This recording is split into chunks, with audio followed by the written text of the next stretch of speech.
Assalamualaikum warahmatullahi wabarakatuh. Nah, kembali lagi bersama saya di channel saya. Nah, kali itu saya akan membuat video lagi ya teman-teman. Ya, setelah lama saya tidak membuat video, saya membuat video lagi. Nah, seperti yang sudah ada di layar kaca kalian ya. Saya akan membuat video tentang struktur beton nih teman-teman. Nah, mungkin video kali itu full gitu, panjang ya. Mau ya pingan saya mungkin berapa menit ke depan ya. Nah, kita langsung saja ke materinya teman-teman. Nah, sebelum saya ke struktur beton, nah saya ingin kalian tuh tahu kalau struktur-struktur bangunan itu ada apa aja teman-teman. Nah, oke langsung saja. Nah, struktur bangunan itu ada kayu, baja, dan beton. Nah, pada video kali ini saya fokusnya ke beton teman-teman, tapi ini untuk pengenalan saja ya. Nah, untuk struktur kayu sendiri, ada kelemahan dan kekurangannya teman-teman. Yang pertama, untuk kelebihannya yaitu adalah ramah lingkungan dan terbarukan. Kalian bisa lihat sendiri di sini ya, banyak gitu kelebihan dan kekurangannya teman-teman. Terus, kenapa sih bisa ramah lingkungan dan terbarukan?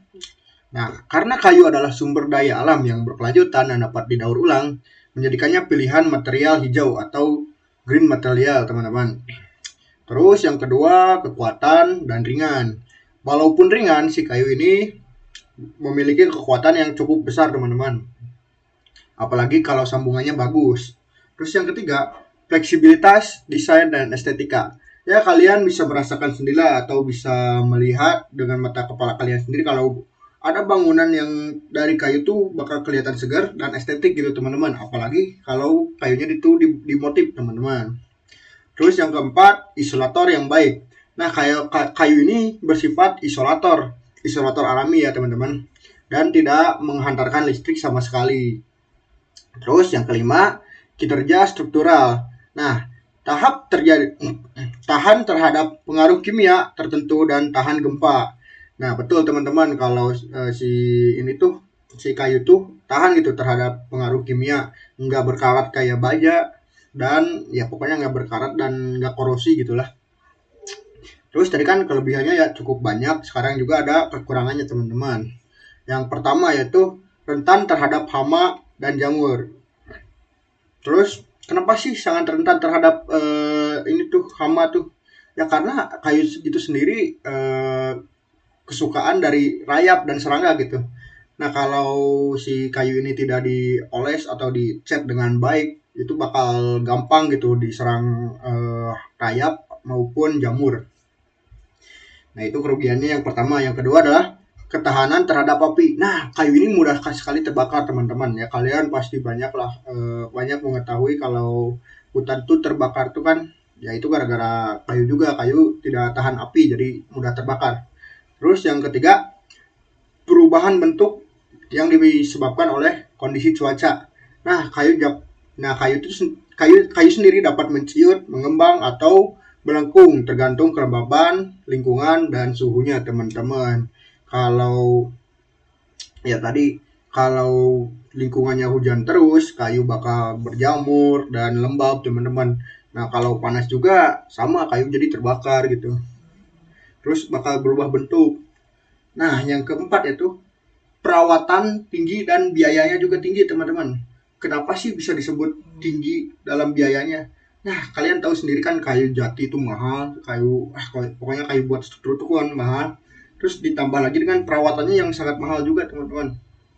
Oke, yang kelima ketersediaan dan harga. Nah, kayu berkualitas tinggi itu susah gitu seperti yang tadi saya sebutkan, jati atau kayu ulin ini sangat mahal dan susah gitu, juga harus menebang pohon terus-terusan kan itu tidak baik untuk alam teman-teman. Baik, selanjutnya ke struktur selanjutnya teman-teman. Struktur selanjutnya adalah struktur baja. Nah, apa sih kekurangan dan kelebihan dari struktur baja ini sendiri? Nah, yang pertama yaitu kelebihannya dulu ya. Kekuatan dan ketahanan yang sangat tinggi. Sama seperti kayu ya, kekuatannya juga tinggi gitu. Baja memiliki rasio kekuatan terhadap berat yang tinggi, mampu menahan beban berat dan bentang yang panjang teman-teman. Yang kedua, kecepatan dalam membangun atau kecepatan dalam konstruksinya teman-teman. Nah, Karena baja ini dipabrikasi atau dibuat di pabrik memungkinkan langsung dipasang gitu di inside di lokasi proyek, teman-teman. Yang ketiga, tahan gempa atau daktilisasi. Nah, sifat baja sendiri kan lentur gitu dan tidak getas. Memungkinkan struktur baja menyerap energi gempa dengan baik. Jadi kalau baja ini kuat terhadap gempa lah. Itu juga kalau bajanya yang gede-gede, yang habim gitu ya. Terus yang keempat, fleksibilitas desain. Nah, baja tuh mudah dibentuk dan dimodifikasi untuk berbagai macam kebutuhan arsitektur, teman-teman. Ya, itu tergantung kebutuhan atau bisa di custom juga di pabrik gitu ya. Terus yang kelima, dapat daur ulang. Nah, baja tuh kan banyak dicolong ya teman-teman ya, karena berat. Sorry, bercanda itu. Nah, baja bekas tuh dapat didaur ulang teman-teman tanpa mengurangi kualitas gitu. Untuk menjadikannya material ramah lingkungan ya, salah satunya tadi di kiloin ya teman-teman ya, dapat tuh lumayan tuh sekilo 15.000 kan. Terus yang langsung kekurangannya teman-teman. Yang pertama yang sudah pasti dalam sifat baja adalah korosi. Nah, kalian tidak perlu dijelaskan lagi lah kenapa baja rentan terhadap korosi. Nah, terus yang kedua, biaya awal yang tinggi. Ya karena baja ini pabrikasi dan udah ada harganya dari sananya, ya pasti biayanya juga tinggi gitu. Terus rentan terhadap api. Nah, meskipun baja tidak terbakar seperti kayu yang sangat sangat mudah terbakar, nah kekuatannya menurun drastis ketika suhu tinggi atau ketika dihadapkan oleh api, teman-teman. Terus yang keempat, membutuhkan tenaga ahli. Nah, kalau di Insight sendiri di proyek itu, kalau ada proyek baja gitu, nah diperlukan sendiri yaitu tenaga ahli ke perakitan baja ini, teman-teman. Terus yang kelima, resiko tekuk atau buckling. Nah, karena profil baja cenderung langsing, risiko tekuk dapat terjadi jika perhitungan kurang tepat. Ya, itu kembali ke nomor 4. Dibutuhkan tenaga ahli untuk memasang baja ini, teman-teman. Oke, langsung ke topik utama kali ini, yaitu struktur beton. Nah, ini yang akan saya soroti ya untuk video kali ini, yaitu adalah struktur betonnya, teman-teman. Yang pertama, ada kelebihan terlebih dahulu. Nah, kelebihan beton ini adalah kekuatan tekan tinggi gitu.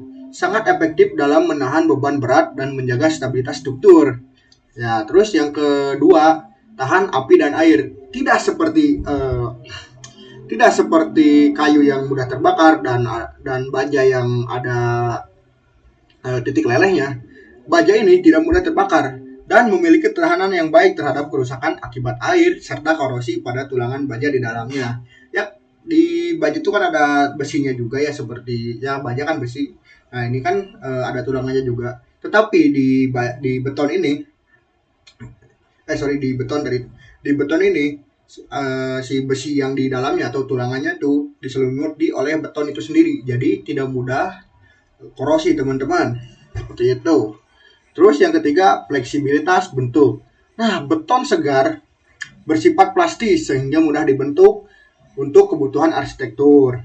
Nah, mulai dari kolom sederhana sampai kubah atau kolom-kolom yang rumit, teman-teman. Terus yang keempat, biaya pemeliharaan yang rendah. Tidak seperti kayu yang sangat mahal ya. Sedikit ini nanti karena rayap, sedikit itu nanti mudah terbakar. Nah, biaya pemeliharaan beton sendiri tuh sangat mudah dan murah, teman-teman. Nah, si beton tuh kan setelah mengeras tuh si strukturnya tuh cenderung awet dan tidak memerlukan perawatan khusus yang intensif, teman-teman. Kan kalau kayu kan harus dipilok atau pakai cat gitu ya. Ini mah cuman pokoknya mah udah nempel tuh udah gitu. Kerasnya tuh keras banget. Terus yang kelima bahannya mudah didapat, teman-teman. Nah, karena si beton ini mudah didapat, jadi ya banyaklah digunakan di dalam suatu proyek maupun rumah kecil atau atau gedung bertingkat, teman-teman. Nah, kekurangannya sendiri yaitu kekuatan tarik rendah. Nah ini bukan rendah lagi ya kalau beton tuh, tapi nggak ada gitu kekuatan tariknya tuh, sekali ditarik tuh udah retak gitu. Makanya diperluin tulangan tadi begitu teman-teman. Terus yang kedua, bobotnya sangat berat. Ya kalian tahu sendirilah, kalau ada istilah beton tuh pasti kedengaran tuh berat gitu ya. Terus yang ketiga, waktu pengerjaannya yang lama. Memerlukan waktu untuk proses pengecoran, pengerasan, hingga mencapai kekuatan penuh biasanya itu 28 hari teman-teman. Terus yang keempat, membutuhkan backcasting. Nah, untuk pekerjaan beton sendiri itu diperlukan cetakan ya untuk membentuknya. Nah, sementara biaya untuk eh, mencetak itu sendiri bisa mencapai sepertiga dari total biaya struktur. Ya mahal lah. Habis itu kan limbah habis backcasting itu pasti dibuang teman-teman ya, tidak bisa digunakan lagi. Jadi cukup boros lah untuk membangunnya sendiri. Terus kualitas yang variatif nih yang terakhir nih. Kekuatan akhir sangat bergantung pada ketelitian, pencampuran bahan dan proses pekerjaan di lapang. Nah, si beton tuh apa sih sifat betonnya tuh itu tuh harus detail gitu ya untuk pencampuran bahannya dan proses pengerjaan di lapangannya teman-teman, tidak bisa asal sebegitu saja. Oke, kita lanjut lagi ke materi berikutnya. Nah, apa sih struktur beton? Setelah kita mengetahui kekurangan dan kelebihannya, kita langsung saja apa itu struktur beton sebenarnya teman-teman. Nah, struktur beton adalah sistem konstruksi yang menggunakan material beton sebagai elemen utama untuk menopang jenis beban seperti beban mati. Yang dari beban mati ini disebutkan adalah beban bangunan itu sendiri teman-teman, dan beban hidup seperti penghuni atau manusia dan furnitur, hingga sampai beban gempa dan beban angin gitu teman-teman. Ya secara sederhananya kita kalian bisa baca sendirilah di sini lah. Beton adalah batu buatan hasil campuran semen dan air serta agregat teman-teman. Agregat itu pasir atau kerikil ya untuk mengisi si pori-pori dari semen dan air tersebut teman-teman. Oke, langsung saja. Nah, apa sih komponen-komponen utama dalam beton? Dalam sebuah bangunan struktur beton terdiri dari beberapa bagian gitu. Yang pertama ada pondasi ya, itu sudah jelaskan di bawah ya. Nah, pondasi itu adalah penopang seluruh struktur yang menyalurkan beban langsung ke tanah. Dari atas tuh ditopang oleh oleh pondasi itu teman-teman. Jadi harus kuat ya. Terus yang kedua ada kolom. Nah, kolom tuh kalian bisa sebutkan sebagai tiang ya teman-teman, yang berfungsi menyangga beban dari lantai dan atap untuk diteruskan ke bawah ya, diteruskan ke bawah tuh ke pondasi teman-teman. Terus yang ketiga ada balok. Nah, balok tuh adalah rangka horizontal yang menopang lantai atau plat lantai dan mengikat kolom agar tetap stabil.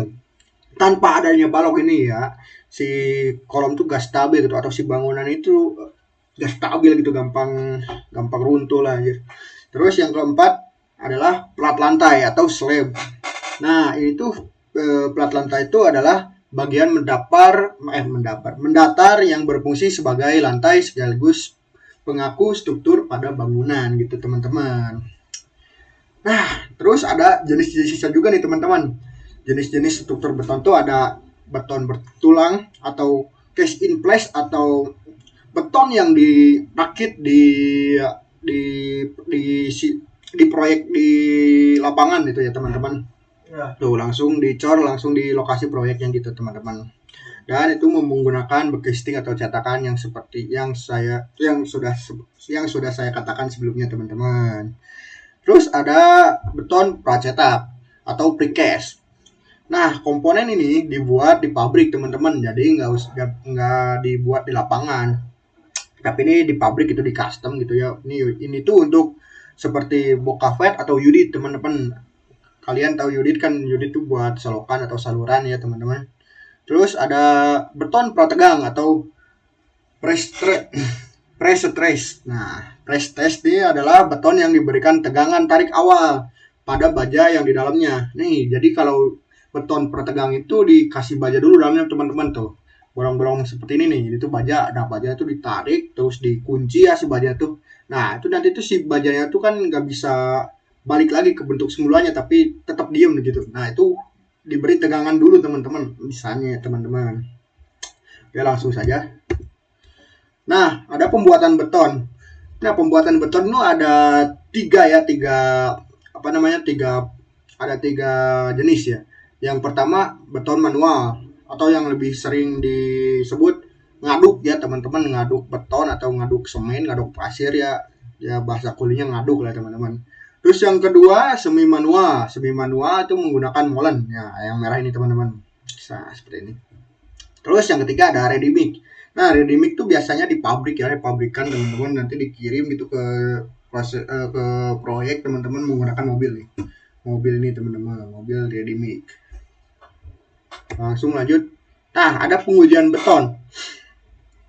Pengujian beton juga ada 3 teman-teman.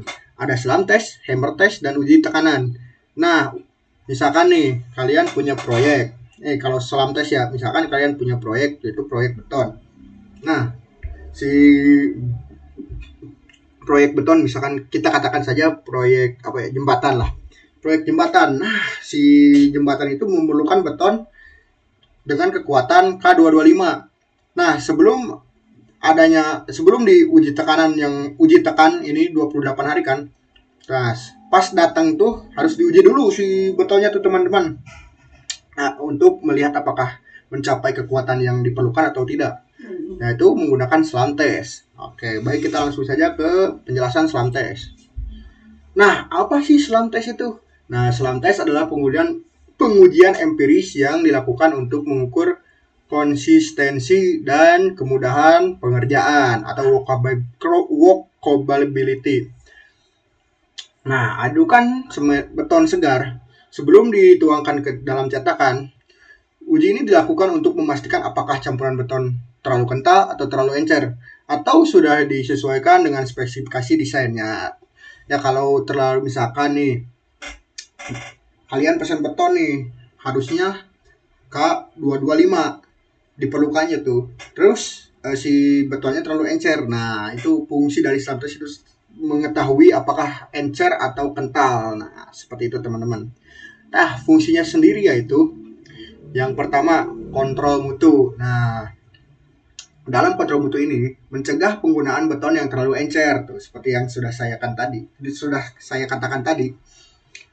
Nah, kalau terlalu encer tuh dapat mengurangi kekuatan beton atau betonnya tidak sesuai dengan spesifikasi teman-teman. Yang kedua, kemudahan pekerjaan. Nah, ini tuh untuk memastikan beton yang dapat dipompa dan mengisi sela-sela tulangan baja dengan sempurna. Ini jadi mudah gitu si ininya tuh, pengerjaan beton ke depannya. Terus yang ketiga, keseragaman, yaitu menjamin setiap truk beton yang datang ke lokasi proyek memiliki kualitas yang sama gitu teman-teman. Jadi setiap misalkan ada 2 truk ready mix ke proyek kalian, terus si 2 truk itu pasti memiliki keseragaman gitu teman-teman, harus seragam gitu. Juga boleh yang satu K225, yang satu K125, itu gak boleh teman-teman. Terus yang ketiga itu cara kerja slam test. Yang pertama yaitu persiapannya teman-teman. Nah, persiapannya sendiri itu menggunakan kerucut Abram. Nah, kerucut Abram tuh yang kayak gini teman-teman. Nah, kayak ember. Terus diletakkan di alas yang datar untuk tidak menyerap air. Nah, ini alas yang datar tuh yang ini nih teman-teman, slab nih kayak gini nih. Set. Nah, itu. Terus yang kedua, untuk pengisiannya sendiri, kerucut diisi oleh beton segar atau beton yang langsung turun dari ready mix dalam 3 lapisan. Nah, setiap lapisan tuh ditusuk-tusuk sebanyak 25 kali teman-teman, menggunakan batang besi untuk memadatkan adukannya teman-teman. Nah, yang ketiga pengangkatan. Nah, kerucut Abram diangkat perlahan secara vertikal ke atas teman-teman, nggak boleh langsung asal angkat gitu langsung. Misalkan nih, ini kan kerucut Abram nih. Kerucut Abram tuh harus gini nih. Nah, langsung diangkat gini, nggak boleh langsung angkatnya seperti ini, tidak boleh teman-teman. Terus langsung keempat, pengukuran. Karena beratnya sendiri, beton akan mengalami penurunan atau merosot. Nah, selisih antara tinggi kerucut 30 cm dengan tinggi puncak beton setelah merusut itu Ya itulah yang disebut nilai slope teman-teman. Nilai SLAM teman-teman. Langsung saja ke hammer test ya ini. Hammer test. Nah, apa sih hammer test itu? Nah, hammer test juga dikenal sebagai Schmidt-Hammer atau rebound hammer test. Adalah metode pengujian non-destruktif. Nah, yang digunakan untuk memperkirakan kuat tekan dan menilai keseragaman kualitas beton yang mengeras, teman-teman. Nah, ini ada alatnya ya tuh, kayak palu gitu, namanya juga hammer ya. Terus, apa sih fungsi hammer test itu sendiri?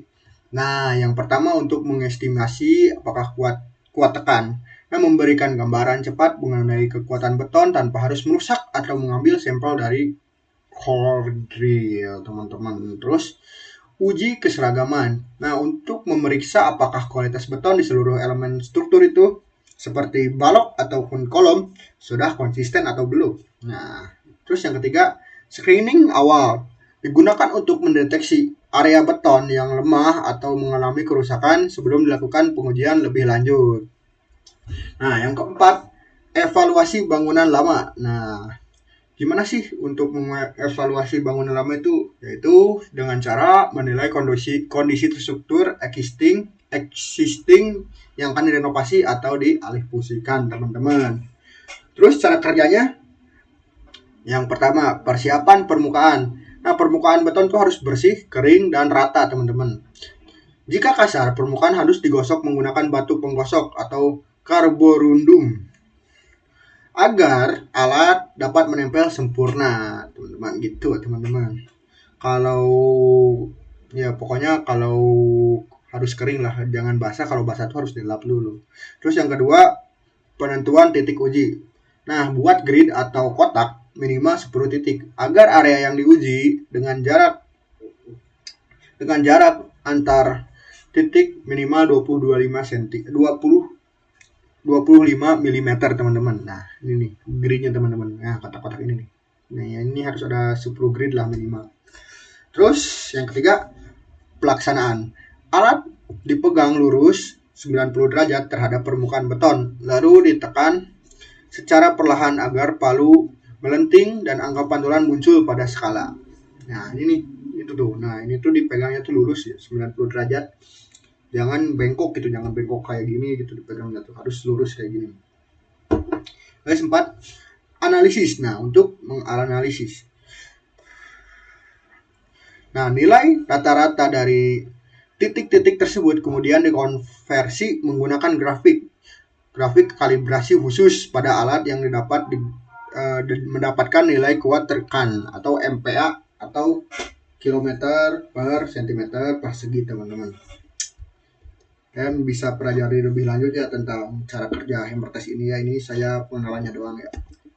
Terus yang terakhir adalah uji tekan beton. Nah, apa sih uji tekan beton ini? Nah, ini adalah prosedur laboratorium untuk menentukan beban maksimum yang dapat ditahan oleh sampel beton hingga hancur. Nah, pengujian ini merupakan indikator utama kualitas beton karena kekuatan tekan mencerminkan sifat fisik lainnya seperti keawetan dan kedap air.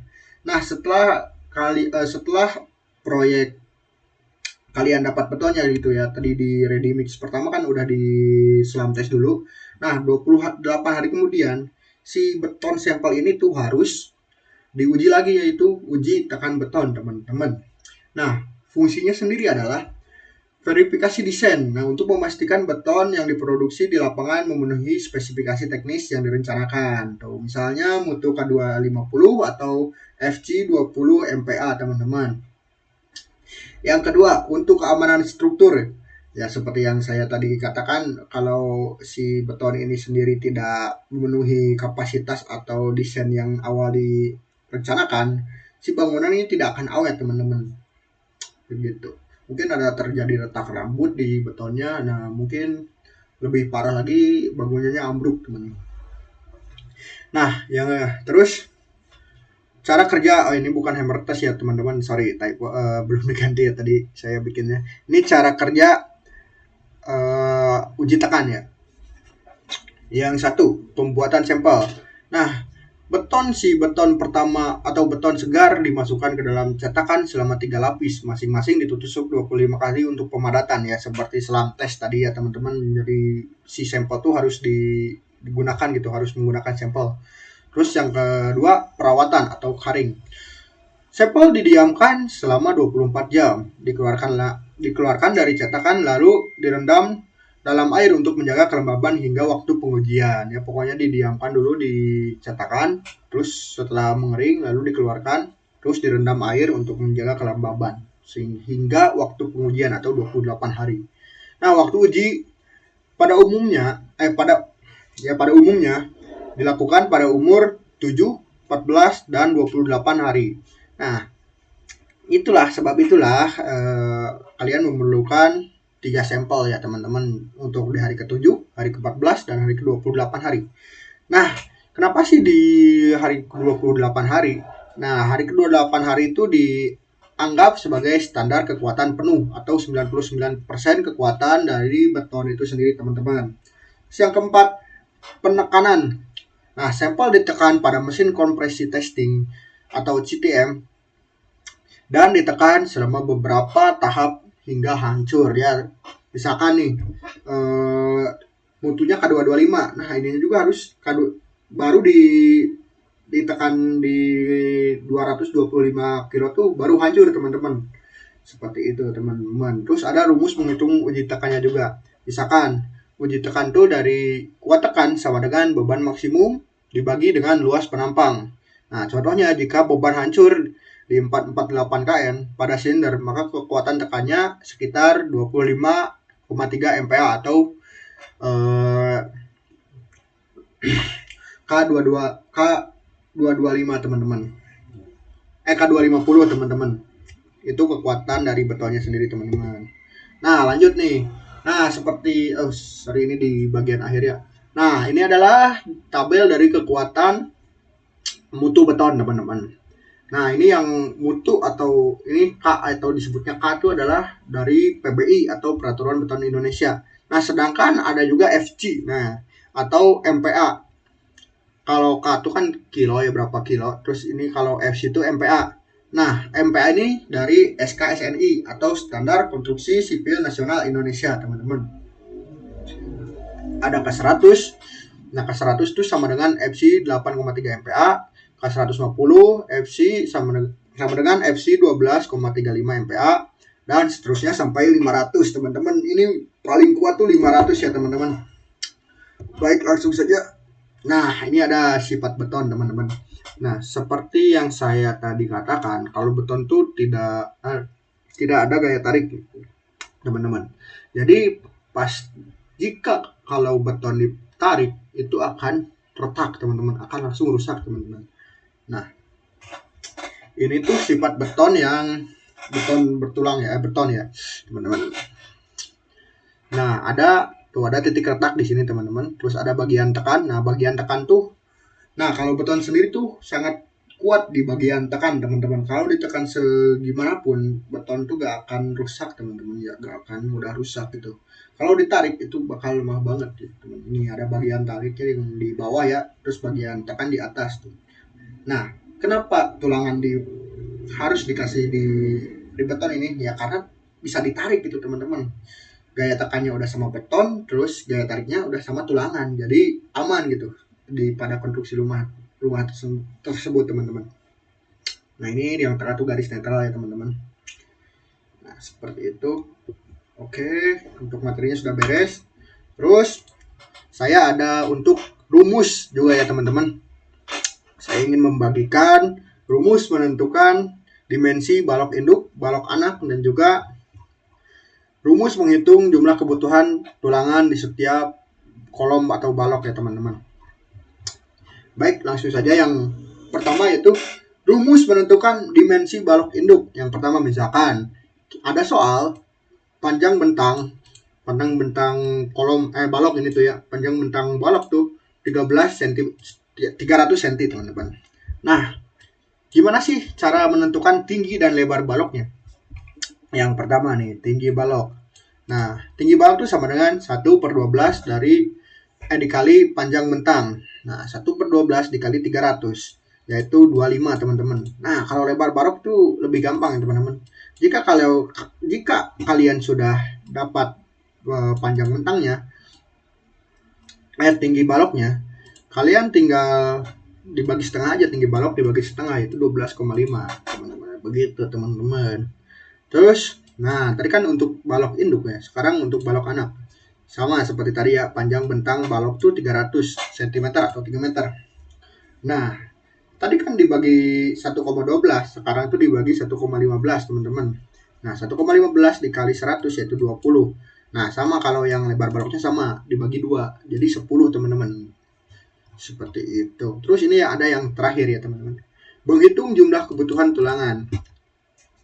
Nah, misalkan panjang bentang tuh 3 meter. Ini bentang baloknya sama ya, 3 meter atau 350 ya. Nah, luas penampangnya sendiri kan sudah diketahui nih di atasnya. Luas penampang itu kan tinggi balok 25 dan lebar balok itu 12,5. Oke, langsung saja kita bisa hitung 250 mm atau 25 cm dikali 125 mm atau 12,5 itu hasilnya segini teman-teman. Ini sorry mm milimeter ya. Ya hasilnya tuh segini teman-teman. Terus, nah saya kasih tahu lagi ya, kebutuhan tulangan dalam si balok atau si kolom itu tidak boleh lebih dari 2% teman-teman. Nah, boleh kita langsung saja dapat nih, dikaliin 2% dikali hasil yang tadi, hasil luas penampang ini adalah sama dengan 625 mm. Milimeter persegi nih teman-teman. Terus diameter tulangan yang digunakan adalah misalkan 20 mm besinya ya teman-teman. Terus luas tulangannya itu sama dengan ini rumusnya teman-teman. 1/4 dikali jari-jari dikali dengan diameter besi yaitu 1,4 1/4 dikali 3,14 dikali 20 pangkat 2. Nah hasilnya segini teman-teman, 13,14. Kalian bisa langsung saja dibagi yang ini kebutuhan tulangan dengan luas tulangan, kalian bisa langsung bagiin seperti ini. Nah hasilnya tuh segini, 1,990 saya bulatkan menjadi 2. Nah jadi 2 batang tulangan di dalam satu struktur tersebut teman-teman. Satu balok tersebut ada 2 tulangan gitu di selimut betonnya itu teman-teman. Nah mungkin segini saja untuk video hari ini teman-teman. Semoga ya pengen saya dapat dinikmati dan dapat diterapkan di kehidupan kalian ya. Semoga menerap di isi pikiran kalian teman-teman. Saya Bapak Sudistira Lesmana, pamit undur diri.